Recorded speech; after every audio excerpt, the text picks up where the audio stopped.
Bandit, what are you doing up there? Asked Bonnie Lass, Bandit's sister.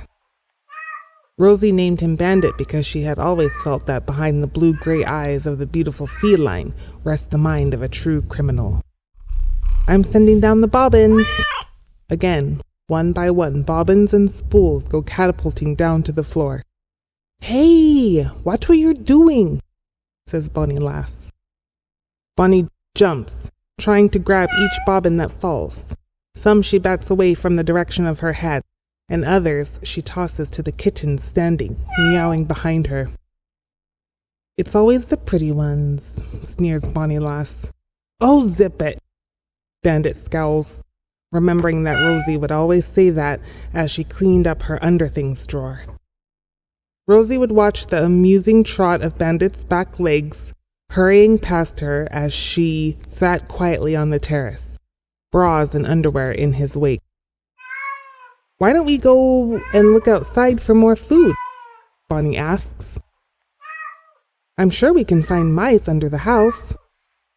Bonnie couldn't figure out why Bandit never wanted to venture outside.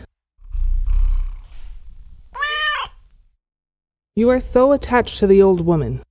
You really should spend more time with the rest of us. I've seen how you get drawers open, though. Good job on watching her show you how it's done. The drawer where treats were kept, especially. Bravo for that. I won't tell anyone how we do it if you promise to come outside with me right this minute, Bonnie says. The treat drawer was an important location for the House of Cats. Hence, Bandit was an important member of the family. Oh, go get another life. I don't need to go outside, Bandit hisses. Everyone needs to just back off and not worry about me and the old lady. Because of his long-haired, bushy tail, he could almost certainly never get away with having been inside an entire jar of peanut butter that Rosie had been known to mistakenly leave open on numerous occasions. It was the smell that would first make its appearance at the scene of the crime. Once the smell lingered long enough to subliminally call Rosie to get up to make her favorite overstuffed creamy Skippy indulgence sandwich.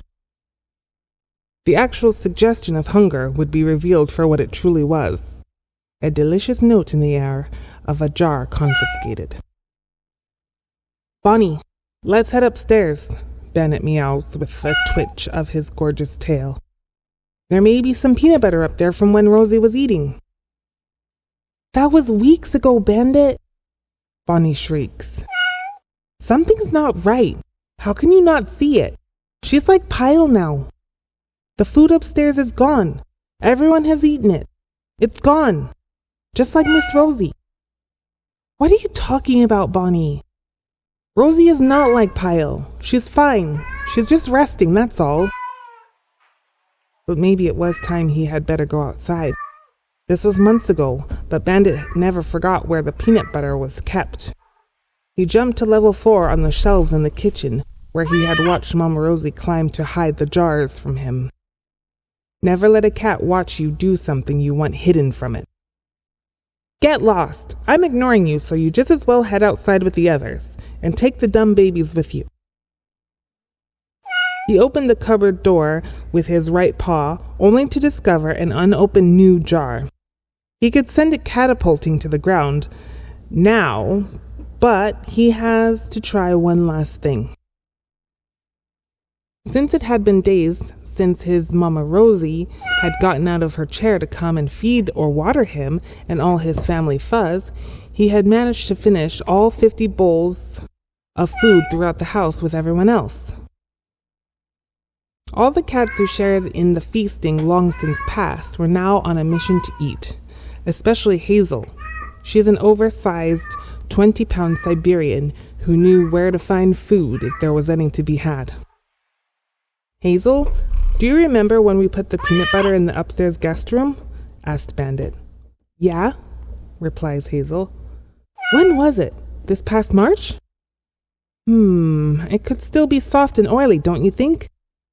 He pictured the lump of peanut butter as he mounted the stairs. He could almost smell the gooey mess perfection. Yeah, Hazel says. Let's go, says Bandit. Of all the doors to be closed, all the others were open, but he couldn't care any less about those rooms with their yarn-walled entrances. He wanted the room with his leftover peanut butter. Crying for help had never been his thing. "When I jump up and pull the knob, you lay on the door, Hazel."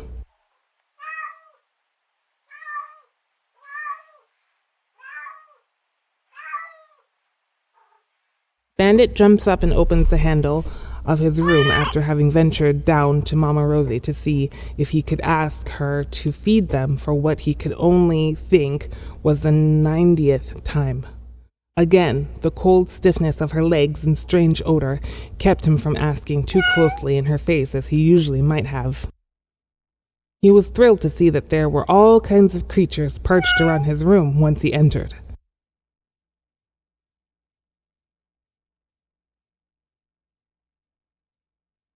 They had all happily entered through the open window. Rosie knew of the importance of airing out rooms. The smell in the house did leave much to be desired in the summer months.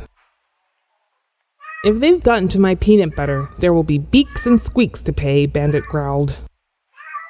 He pushes the partially unrolled ball of yarn out of the way with his back paws and wiggled under the bed. This caused the slow wobble of the unevenly wound ball of yarn to make its way past the open door and teeter at the head of the grand stone staircase. Bandit cared only for the streaks of dried peanut butter, which is all there was to show of what was once his nut mine of lickable goodness.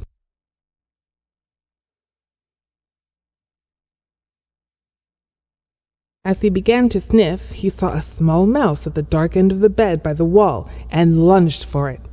He forgot all about the hunt for stashed food. He loved fresh mice. His lunge caused the rug leading to the hallway to shift.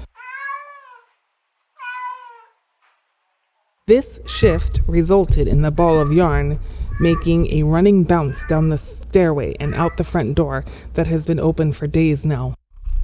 The front door is only steps away from the fruit orchards.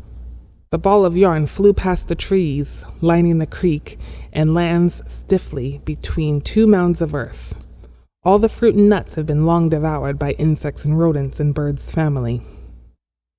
Bandit didn't go out to check and make sure of the location of the ball of yarn.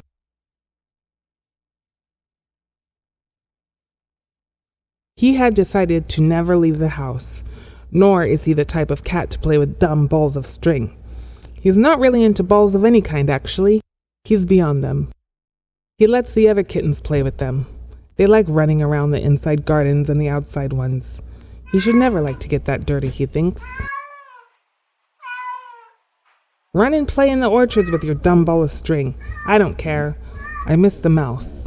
I'll stay here and wait for another," he tells himself with a flick of his spotted puffy tail.